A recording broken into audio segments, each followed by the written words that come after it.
Now see students, in this video we will see examples on combined equation of lines and the conditions of slopes. We have seen in last video m1 plus m2 slope, sum of slopes is equal to minus 2h upon b, and product of slopes m1 m2 is a upon b.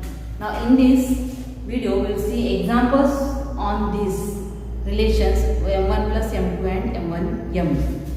सर्व जे example बघणार आहे ते या फॉर्म्युल्यावरती किंवा formula वापरून आपल्याला solve करायचं असणार. तर ह्यामध्ये आणखी एक पाहिलं होतं आपण, if this is a equation secondary homogeneous equation, then auxiliary equation of this equation is bm square plus 2hm plus a equal to 0. In last video we have seen it, remark that if this is a homogeneous equation, then bm square plus 2hm plus a is called the auxiliary equation of this equation, where m is the slope of one of the lines. M is slope of one of the lines. Remember this. Now using this, in this example we will use that we have given the question is find the value of k if 2x plus y equal to 0 is one of the lines represented by this equation, homogeneous equation. आपल्याला homogeneous equation दिलेला आहे आणि एक line दिलेला आहे, एका लाइनचं equation दिलेलं आहे and this is one of the line represented by. कारण आपल्याला माहिती आहे होमोजेनियस इक्वेशन म्हणलं तर तिथे दोन लाईन्स असले पाहिजे. एका लाईनचं इक्वेशन दिलंय, दुसरं लाईन काढायचं नाही आपल्याला, तर find the value of K. K कुठे इथे, to find the value of K. One of the line we have given. So given this is first let given equation of line. What is that? It is 2x plus y equal to 0. Therefore we can find slope of line. Therefore slope of given line, we know the formula slope of the line, it is minus a upon b. So minus a upon b, b is 1, so we get here it is a minus 2. This is slope of the given line, means it is the value of m. Right here slope of the line m is equal to minus 2. m मिळाला आपल्याला, auxiliary equation आपल्याला ठेवता येईल. आता ahb काढूया आपण. आता यामध्ये given equation is quadratic equation म्हणलं तरी, गिवन इक्वेशन होमोजेनियस इक्वेशन म्हणलं तरी चालेल. ax square plus kxy plus 2y square equal to 0. मग काय, comparing with the equation, homogeneous equation x square plus 2hxy plus by square equal to 0, we get find the values ahb. A is equal to 3, 2h is equal to k and b is equal to 2. So we get values of a, h, b and value of m. So we can use the auxiliary equation. The auxiliary equation is write down, it is a bm square plus 2hm plus a equal to 0. In this put the value of b as 2, m, value of m is minus 2 square plus 2h is k, m is a minus 2 and plus a is a 3 equal to 0. Now calculate this. Here it is a 2 into minus 2 square is a 4 plus k into minus 2, it is minus 2k plus 3 equal to 0. So you get here 8 minus 2k plus 3 equal to 0 or minus 2k plus 11 equal to 0. So you get minus 2k is minus 11 or k is equal to minus 11 upon minus 2. So we get the value of k as 11 upon 2. This is the required answer here. See, I will explain this once again. We have given the quadratic equation, the homogeneous equation and the line. From the line we can find the slope of the line, that is value of m. Now given equation is comparing with the equation, we get the values of a, 2h and b. Then we know the auxiliary equation. Auxiliary equation म्हणजे तो m मध्ये असेल, आणि ते आपल्याला m दिले म्हणून आपण m auxiliary equation वापरलेला आहे. So it is bm² plus 2hm plus a. Put the values of m is -2 square, value of b is 2, 2h is k, m is -2. इथे इंटू आहे म्हणून ब्रॅकेट मध्ये लिहिलेला आहे. इथे जर तुम्ही ब्रॅकेट नाही लिहिला तर हा असा आहे k - 2. It is different. Plus n is 3. So it is -2 square is 4, 4 into 2 is 8, -2k plus 3. So we get the answer as k as 11/2. These are examples of 2 marks. Now see student, this is the another example. We see the question is find the value of k if the sum of the slopes of the lines represented by given the equation is twice their product. We have given only the sum of the slopes of the line is twice their product. Slopes दिलेले आहेत म्हणजे आपल्याला m1 आणि m2 हे आपल्याला मानावे लागतील यामध्ये. काय म्हणजे sum of the slopes is twice their product. नाव आपल्याला इक्वेशन दिलेलं आहे, त्यावर पहिल्यांदा आपण कंपेअर करून AHB चे व्हॅल्यू काढून घ्यायचे. काही नाही केलं तरी एवढं तरी करायचं आपण यामध्ये. Given equation is right this equation comparing with the equation the homogeneous equation x² plus 2h² plus by² equal to 0. we get a is equal to comparison जर केला आपण तर a is equal to 1 येणार, 2h is equal to k and b is equal to -3 here. एवढं तरी आपल्याला काढता येईल. Now sum of the slopes म्हणलेले म्हणून इथे आपण दोन स्लोप्स घेऊ आणि दोन इक्वेशन्स असतात. Every this equation represent two lines. then let m1 and m2 be the slopes of the lines of two lines. आता सेंटेन्स काय दिले ते बघायचे. the sum of the slopes is m1 plus m2. this is given condition. m1 plus m2 sum of the slopes of the lines represented by is twice their product. Twice their product means we have given the condition as m1 plus m2 equal to 2 times m1 m2. Now we can find the values of AHM. First we will find the values of m1 plus m2. आपल्याला माहिती आहे remark मध्ये लिहून दिलेला आहे m1 plus m2 and m1 m2. We can find the values m1 plus m2 as -2h upon b. Using this formula, it is a -k upon b is a -3, so it is a k upon 3, minus plus, and m1 m2 is equal to a upon b. a is 1 and b is a -3. काही आपण अजून example कडे गेलोच नाही, फक्त काय केला equation दिलेले आहे, AHB चे व्हॅल्यू काढले, sum of slope product of slope काढलं. एवढं जरी केलं तरी आपल्याला यामध्ये 1 मार्क मिळतात.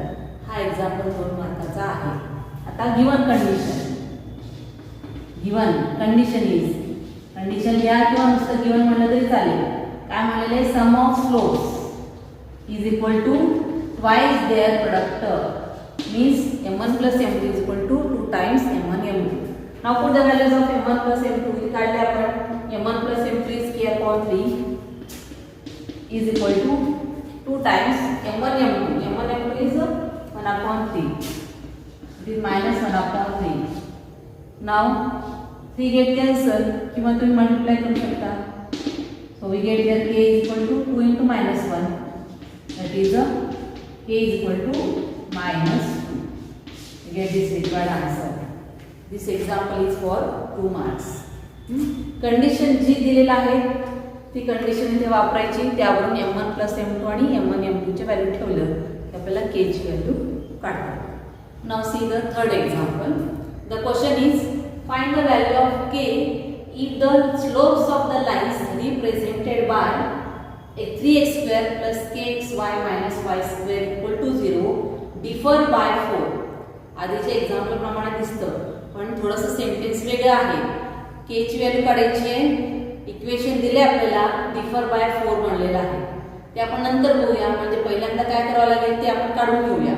जे दिलेलं आहे त्यावरून ए एच बी ची व्हॅल्यू काढून घेऊ, सम ऑफ स्लोप काढू, प्रोडक्ट ऑफ स्लोप काढू. एवढं तरी आपण काढून ठेवायचं या एक्झाम्पलमध्ये. आणि हा एक्झाम्पल खूप महत्त्वाचा आहे, खूप वेळा परीक्षेला विचारलेला आहे. म्हणजे डिफर बाय 4 च्या ऐवजी 6 असेल, 10 असेल, काही असेल, अंक बदलतील फक्त. पण एक्झाम्पलची जी मेथड आहे ते समजून घ्या. यामध्ये पहिल्यांदा काय करणार आपण, given equation is it is a 3x² plus kxy minus y² equal to 0. Comparing with the equation, then we get a is equal to काय मिळेल, a is equal to 3, 2h is k and b is equal to here minus y² that is -1. एवढं तरी आपल्याला काढता येतं. Let m1 m2 be the slopes. ते slopes म्हणलेलं आहे म्हणून आपण स्लोप्स काय ते मानायचे आपण. therefore m1 plus m2 चा फॉर्म्युला माहिती आहे आपल्याला. It is -2h upon b. put the value here -k upon b -1 that is k and m1 m2 equal to a upon b. a is 3 and b is -1. 3 upon -1 means it is -3. इथपर्यंत काही अडचण असणार नाही. बरोबर आहे. आता जे example मध्ये दिलेले कंडिशन ती बघायची. Find the value of the slopes of the lines represented by differ by 4. Differ म्हणजे काय ना, त्यांचा डिफरन्स. डिफरन्स म्हणलं की मायनस असणार. डिफरन्स माहिती आपल्याला, दोन्ही मधला डिफरन्स कसं काढतो आपण, एक व्हॅल्यू आणि दुसरी व्हॅल्यू त्यांचा डिफरन्स म्हणजे त्यामधून मायनस करतो आपण. बरोबर आहे. तर इथे काय ना, differ by 4, slopes are differ by 4 असं म्हटलेलं आहे. म्हणजेच गिवन कंडिशन जे आहे ते काय, m1 मायनस m2 इथेच लिहू आपण. गिवन काय दिलं आपल्याला, given condition is m1 minus m2 equal to 4 हे दिले आपल्याला. इथे m1 प्लस m2 आहे आणि इथे m1 मायनस m2 आहे. नाही डायरेक्ट व्हॅल्यू ठेवाल तुम्ही, तसं नाही येणार. ते m1 मायनस m2 आहे, मायनस आहे आणि हे आपला फॉर्म्युला जो आहे तो प्लसचा आहे. मग आता मायनसची व्हॅल्यू कशी काढणार आपण, तर एक फॉर्म्युला लक्षात ठेवायचा जो आपण शिकलेले या अगोदर, या आधी शिकले आपण. आपल्याला माहिती आहे a plus B bracket square, its value is a² plus 2ab plus b². म्हणजे एक्सपान्शन माहिती आहे आपल्याला. तेच आपण a minus B bracket square लिहिलं. a minus B bracket square सुद्धा माहिती आहे, it is a² minus 2ab plus b². तुम्ही म्हणाल यामध्ये काय अडचण काय आहे, तर इथे हा फॉर्म्युला आपण वापरणार. a minus B bracket square जो आहे तो मला असा लिहिता येईल, -2ab पाहिजे तर तो असा लिहिता येईल -4ab, sorry a minus B, a plus we can write here 2ab plus b². ते -2 पाहिजे, ते +2 घेतले आपण, -2ab आणि याचा जो आहे यामध्ये बघा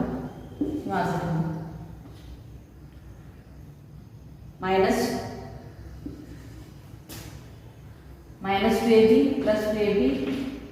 आता यामध्ये -2ab प्लस b². आता -2ab प्लस b². आता इथे यामध्ये आपल्याला काय पाहिजे,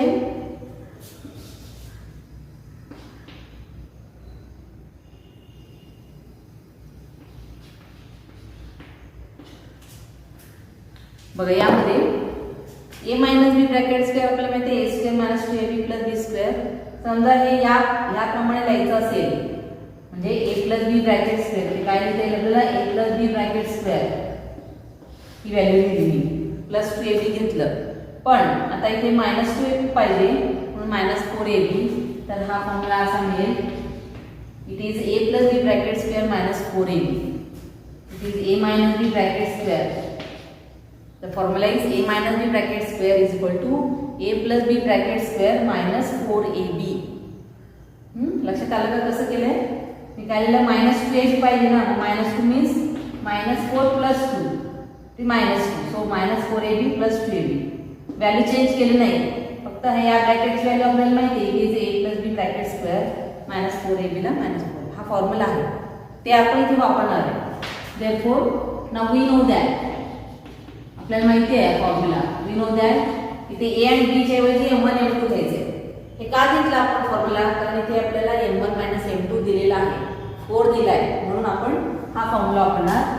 it is m1 m2 bracket square is equal to ते काय m1 plus m2 bracket square minus 4 a into b.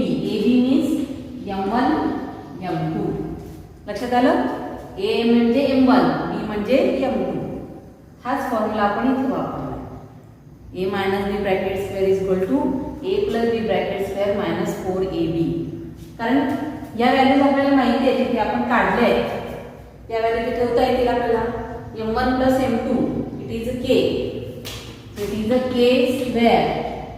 m1 plus m2 bracket square means k square minus 4 m1 m2 ची value -3 दिलेला आहे.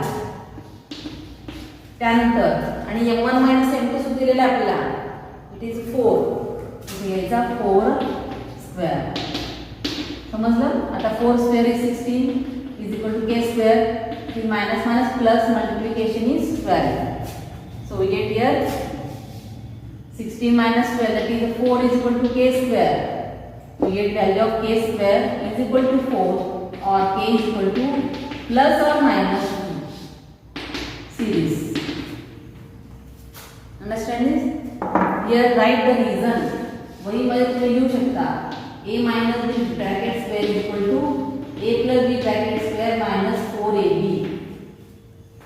Write this फॉर्म्युला नोट किंवा scenes म्हणून, म्हणजे आपल्याला कळण्यासाठी आपण तो फॉर्म्युला साईडला द्यायचा, म्हणजे आपण एक्झाम्पल सॉल्व करू तेव्हा ते लक्षात राहील. बघा पुन्हा एकदा सांगते. इक्वेशन दिले आपल्याला, जो इक्वेशन दिले त्या अगोदर आपण ए बी ची व्हॅल्यू काढलेले आहेत. m1 प्लस m2 काढला, m1 m2 काढला, इथपर्यंत सगळ्यांना काढता येतं. त्यानंतर गिवन कंडिशन जी दिलेली आहे, डिफर बाय 4 म्हणजे स्लोप्स डिफर बाय 4 म्हणजे m1 m2 is equal to 4 दिलेला आहे. मग m1 m2 काढण्यासाठी आपण हा फॉर्म्युला वापरला. m1 m2 bracket square is m1 plus m2 bracket square minus 4 m1 m2. Now put the values. हे सगळे आपण काढलेले आहेत, हे दिलेलं आहे आणि हे काढलेलं आहे. सर्व व्हॅल्यूज ठेवलं की आपल्याला k स्क्वेअर इक्वल टू 4 मिळेल. So k is equal to square root घेतल्यानंतर दोन व्हॅल्यूज मिळतात, प्लस मायनस. नुसतं 2 लिहायचं नाही, प्लस मायनस 2. खूप महत्त्वाचं एक्झाम्पल आहे, परीक्षेला 2 किंवा 3 मार्काला बोर्डाला विचारलेलं आहे.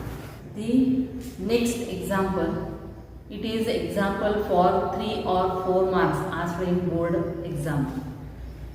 स्टार्ट करायला, कारण खूप महत्त्वाचं एक्झाम्पल आहे. या टाईपचे एक्झाम्पल परीक्षेला खूप वेळा विचारलेले आहेत 3 आणि 4 मार्कासाठी. आधीचे जे एक्झाम्पल पाहिले आपण ते 2 मार्काचे एक्झाम्पल पाहिले, तर आता आपण 3 मार्काचा किंवा तो 4 मार्काला सुद्धा विचारू शकतात, तो आपण आता बघूया.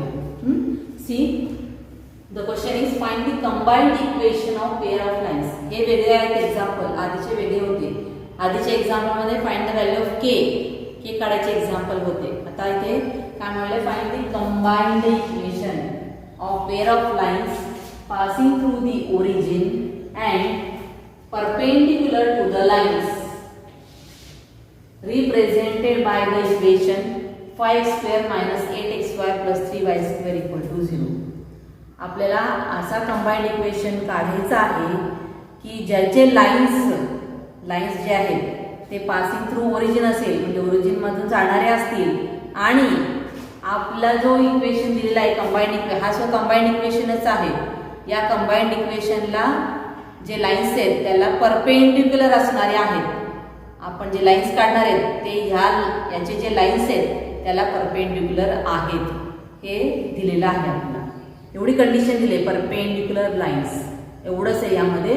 आणि कंबाइंड इक्वेशन, आपल्याला नवीन कंबाइंड इक्वेशन तयार करायचं आहे. समजलं? मग या एक्झाम्पलमध्ये सुद्धा काही नाही समजलं किंवा परीक्षेत नाही आठवलं तरी काय बिघडत नाही. यामध्ये आपल्याला 1 मार्क घेता येतं. कसे घेणार आपण, तर गिवन इक्वेशन इज, जो आपल्याला इक्वेशन दिलेला आहे तो लिहून घेतला आपण. पुन्हा कंपेअर करायचा, कंपेअरिंग विथ द इक्वेशन. आपला जो इक्वेशन आहे त्याला कंपेअर केलं केलं, यावरून a b h ची व्हॅल्यू काढलं आपण. a is equal to, we get a is equal to 5, 2h is equal to -8 and b is equal to 3. तर याच्यावर h ची व्हॅल्यू काढा. 2h is -8 divided by 2, we get h is equal to -4. Let m1 and m2 be the slopes of two lines. इथे slopes perpendicular म्हणले, perpendicular म्हटलं तर slope येणार, लक्षात ठेवा. स्लोप्स परपेंडिक्युलर, पॅरलल, पॅरलल आणि परपेंडिक्युलर जेव्हा हा वर्ड येतो तेव्हा स्लोप्स मानायचे आपण. Let m1 m2 be the slopes of the two lines.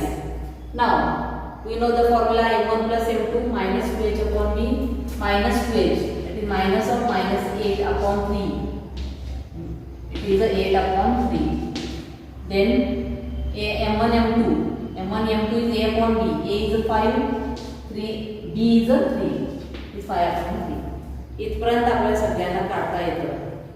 इथपर्यंत सगळ्या एक्झाम्पल मध्ये सेम आहे. फक्त इथे आता काय करणार आपण, तर m1 m2, आता हे जे स्लोप्स आहेत हे आपल्या इक्वेशनचे आहेत, दिलेले इक्वेशनचे आहेत. मग आपल्याला जे इक्वेशन काढायचे आहे ते कसे आहेत, ह्याला परपेंडिक्युलर आहेत. मग परपेंडिक्युलरला आपण कंडिशन पाहिलेली आहे. परपेंडिक्युलरचे म्हणजे जेव्हा आपण tan थीटाची व्हॅल्यू काढली तिथे आपण दोन कंडिशन पाहिलेले आहेत, परपेंडिक्युलर आणि parallel. If the slopes are parallel then if the lines are parallel then slopes are equal.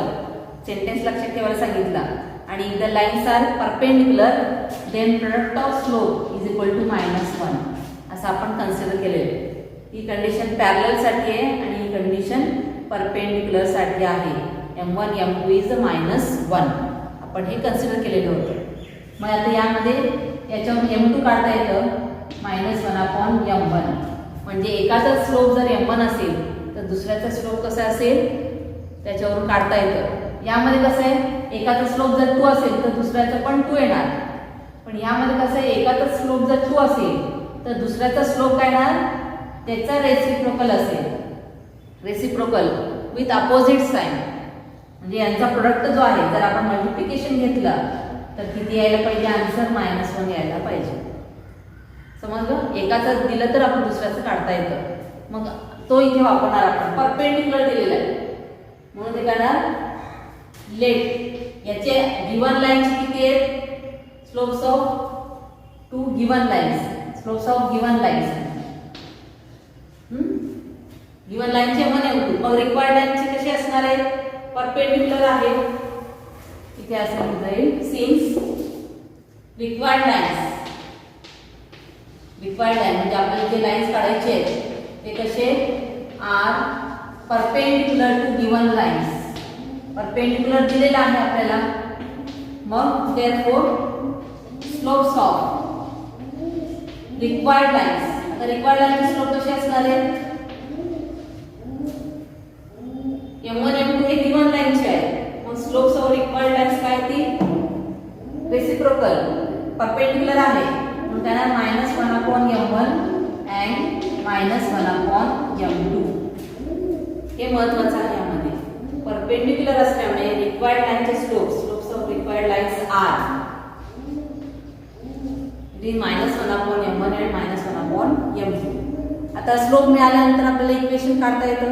Passing through the origin म्हणलेलं आहे. मी अगोदर सुद्धा सांगितलं, equation of line having slope m passing through origin हे या टाइपचे असतात. लक्षात ठेवा. This is equation of line having slope m passing through origin. हा नेहमी y = mx या टाइप मध्ये असतो. मग ते याचे स्लोप काय आहेत, -1 upon m1 -1 upon m2.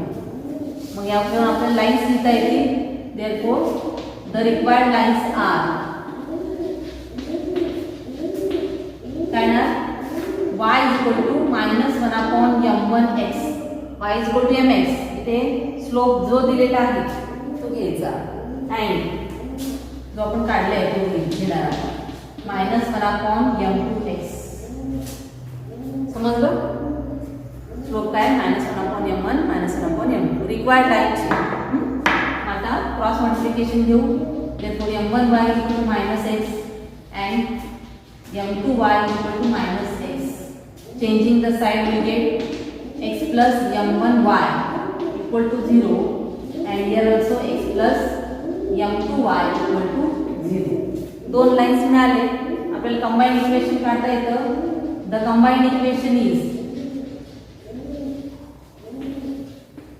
Combine equation काय येणार x plus m1y into x plus m2y equal to 0. Now multiply by x to this bracket we get here x square किंवा असं करा x ने मल्टिप्लाय करा x प्लस m2y प्लस पुन्हा m1y ने या ब्रॅकेटला मल्टिप्लाय करा x plus m2y equal to 0. So we get here x ने मल्टिप्लाय करू x square plus m2xy plus m1 yx म्हणजेच xy plus m1 m2 y square equal to 0. आता अजून आन्सर नाही आलेला. आता काय करायचा यामध्ये x square plus xy common काढता येईल. ब्रॅकेटमध्ये m1 प्लस आहे दोन्ही प्लस आहेत म्हणून इथे आपण असं लिहू शकतो m1 plus m2 into xy plus m1 m2 y square. या दोन्हीतून मी xy कॉमन काढणार. मग आता हे जे व्हॅल्यूज आहेत ते आपण काढलेले आहेत मग ते व्हॅल्यू ठेवू आपण. therefore we get x square plus m1 plus m2 means it is 8/3 into xy plus m1 m2 ची व्हॅल्यू काढली आपण 5/3 y square equal to 0. इथपर्यंत असंच ठेवलं तरी चालेल किंवा आणखी एक स्टेप वाढवता येईल. मल्टिप्लाय थ्रू आउट बाय 3 कारण ते डिव्हिजनमध्ये 3 आहे दोन्हीकडे. मग जर आपण 3 ने पूर्ण इक्वेशनला मल्टिप्लाय केलं तर इथे 3x स्क्वेअर येणार. इथे 3 कॅन्सल होणार म्हणजे इथे राहणार 8xy आणि इथे 3 कॅन्सल होणार 5y स्क्वेअर राहणार. म्हणजे आपल्याला इक्वेशन काय मिळतं यामध्ये therefore we get the equation as 3x square जे मल्टिप्लाय केल्यानंतर 3x square plus 8xy plus 5y square equal to 0 असा आपल्याला इक्वेशन मिळतं. हो की नाही. लेंथी वाटतं पण खूप सोपा एक्झाम्पल आहे. इथपर्यंत आपण करू शकतो. इथपर्यंत काय अडचण नाही आपल्याला. फक्त इथे काय करावं लागेल let since required lines are perpendicular to given lines therefore slopes of required lines are -1/m1 -1/m2. आणि इथे काय करणार therefore the required lines are passing through origin x म्हणून काय ना y equal to -1/m1x and y equal to -1/m2x. Cross multiplication घेतलं तर इथे करायला खाली आहे म्हणून काय इथे मल्टिप्लाय होणार m1y equal to -x and m2y equal to -x. Changing the side we get x plus m1y equal to 0 and x plus m2y equal to 0. यांचं कंबाईंड इक्वेशन आपण घेतलं म्हणजे प्रोडक्ट घ्यावं लागेल. आपण एक्झाम्पल सॉल्व्ह केले आहेत याआधी. मग आता पहिल्यांदा x ने मल्टिप्लाय केला या ब्रॅकेटला पुन्हा m1y ने मल्टिप्लाय केलं आणि या केल्यानंतर आपल्याला xy दिसतं टर्म xy कॉमन काढला तर ब्रॅकेटमध्ये दिसतं m1 प्लस m2 ही व्हॅल्यू इथे ठेवली आहे 8/3 आणि m1 m2 ची व्हॅल्यू 5/3. म्हणजे यामध्ये इथपर्यंत लिहिलं तर तुम्हाला 1 मार्क मिळतात. पुन्हा हे इक्वेशन काढलं कंबाईंड इक्वेशन लिहिलं तर इथपर्यंत 1 मार्क आणि शेवटच्या आन्सरला 1 मार्क. असं 3 मार्काला क्वेश्चन विचारलं तर असे मार्क डिस्ट्रीब्युशन आहे. जर 4 मार्काला विचारलं तर इथे 1 मार्क मिळतो. आणि शेवटी काय केलं डिव्हिजनमध्ये S3 आहे 3 आहे म्हणून काय केलं मल्टिप्लाय थ्रू आउट बाय 3. 3 ने मल्टिप्लाय केलं तर 3x square plus 8xy plus 5y square असं आपल्याला इक्वेशन मिळतं. This is the required equation of combined equation of lines. आता यामध्ये हे दोन्ही सेम दिसतात म्हणजे आपल्याला चेक करता येतं आन्सर आपला. एक इंट सांगते मी यामध्ये आपला आन्सर बरोबर आहे की नाही हे चेक करता येतं. कसं चेक करायचा तर हे जे x स्क्वेअरचा कोएफिशियंट आहे तो इकडे येणार y स्क्वेअरला येणार आणि y स्क्वेअरचा कोएफिशियंट x स्क्वेअरला येणार. इंटरचेंज होणार मधले पण तेच राहणार फक्त प्लस मायनस चेंज होणार. यामध्ये समजा तुमचा आन्सर 2 आणि 7 असा आला यामध्ये तर आपला आन्सर चुकलेला आहे लक्षात ठेवायचं. इथले जे अंक दिसतात जे फिगर्स दिसतात तेच इथे येणार. समजा इथे 2x² + 7xy प्लस असा असेल समजा इक्वेशन 2x² + 7xy - 3y² असं जर आला तर आपला रिक्वायर्ड आन्सर काय पाहिजे 3x² मध्ये 7xy आणि हा 2y² इकडे यायला पाहिजे, असं इंटरचेंज व्हायला पाहिजे आणि मध्ये मात्र प्लस मायनस काय येईल ते येईल, असं लक्षात ठेवायचं. आन्सर याच्यापेक्षा वेगळं येणार नाही. समजलं? हा एक्झाम्पल खूप महत्त्वाचा आहे. पुस्तकात भरपूर एक्झाम्पल दिलेले आहे, ते तुम्ही प्रॅक्टिस करायचे आहेत, सर्व एक्झाम्पल सॉल्व करायचे. आता इथे आपला एक्सरसाइज 4.1चे जे एवढे एक्झाम्पल आहेत ते मी सगळे एक्झाम्पल एक एक्झाम्पल तुम्हाला सॉल्व करून दाखवलेले आहेत. तर तुम्ही काय करायचे तर एक्सरसाइज 4.1 जे दिलेलं आहे सगळे एक्झाम्पल सॉल्व करायचे. मग त्यामध्ये काही अडचण आली, काही सॉल्व करता नाही आलं तर विचारा. Solve exercise 4.1.